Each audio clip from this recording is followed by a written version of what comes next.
Hi, seems you just caught me in the middle of making doors for a project I've got for a customer of a project. It's a job. It's on hold at the moment because the virus problem at the moment we've got. This is 2020. But as I've got all this set up, I thought, why don't I actually do a quick video just to show you how they actually make these doors.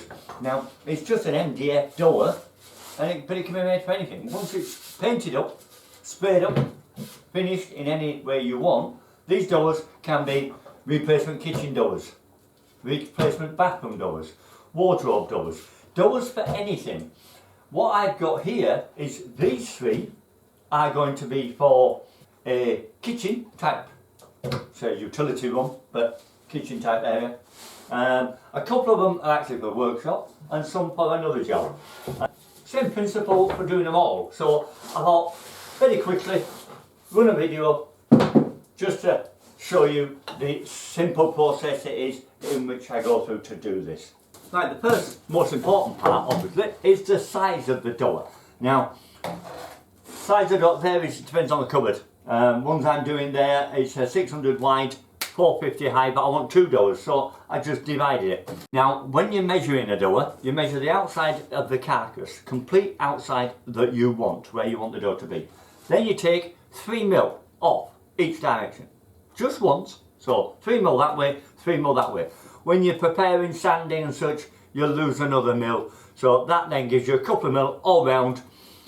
Reveal, so that doors don't bind and you can get them square. If you have an exact same size, slightest little bit out, it's going to bind on the other doors around it. So you need that little bit of a reveal. Okay, so we then, with the saw, whatever we want, chop, chop, chop, and we cut it down to the size we want. There's the size of door. Okay, this is the door I'm going to have.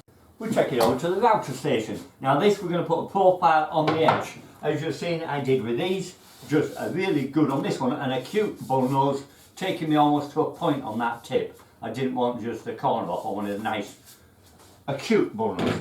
But you set your tools as you want it, so you get one. If you haven't got a table, a hand router will do the job. If you haven't got a router at all, then plane it off, sand it off. You can take the edges off. You don't have to have a heavy bull nose.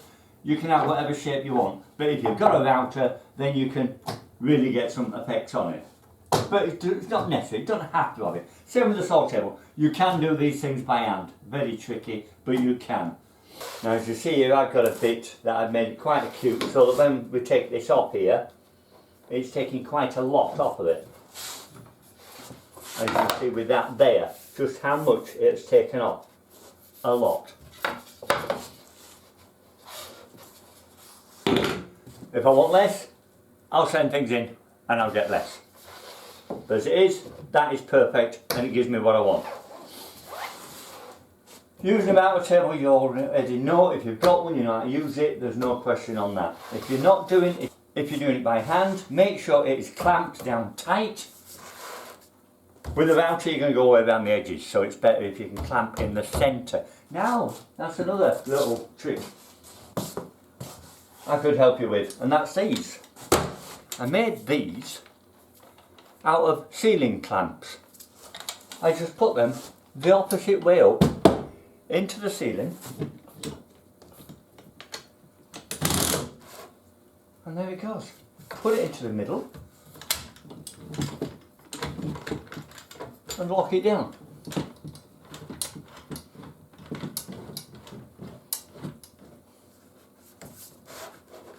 Like that, lock it down.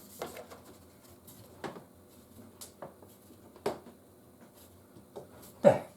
Now that's going to hold still and I can router all the way around it without it moving.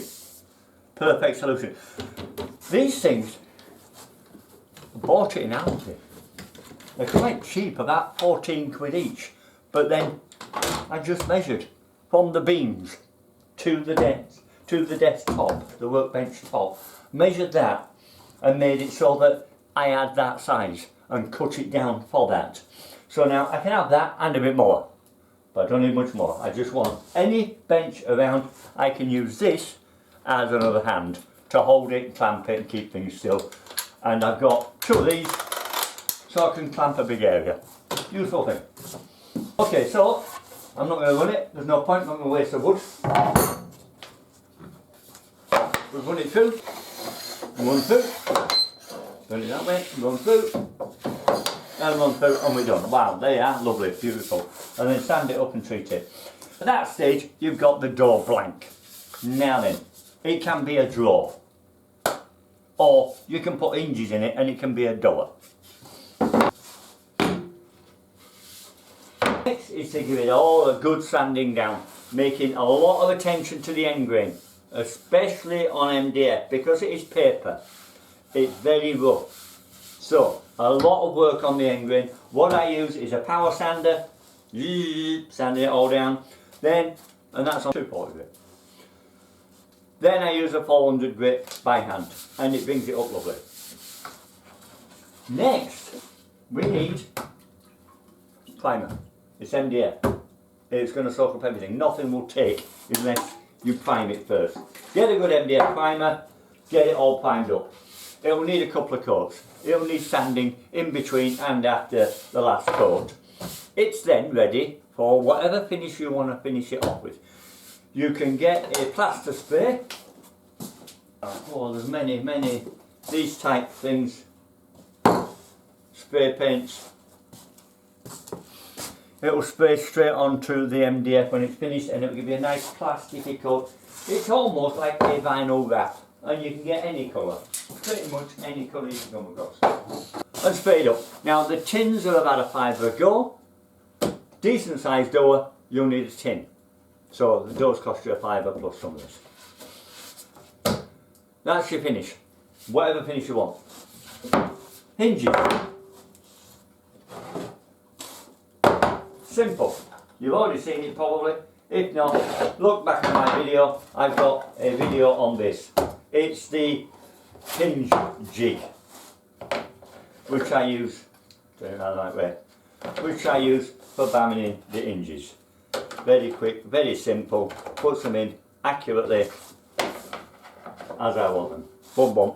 2 hinges, put them into place, straight onto the cabinet. It's your door. That is how simple it is to make a door. Any questions? Put them in the comments and I'll get back to you as soon as I can. Otherwise, once again, keep safe out there. I know we're all locked down at the moment. Unless you're watching this in 6 months' time, you might not be. But anyway, keep safe and I'll see you again in the next video. Thanks for watching. Bye for now.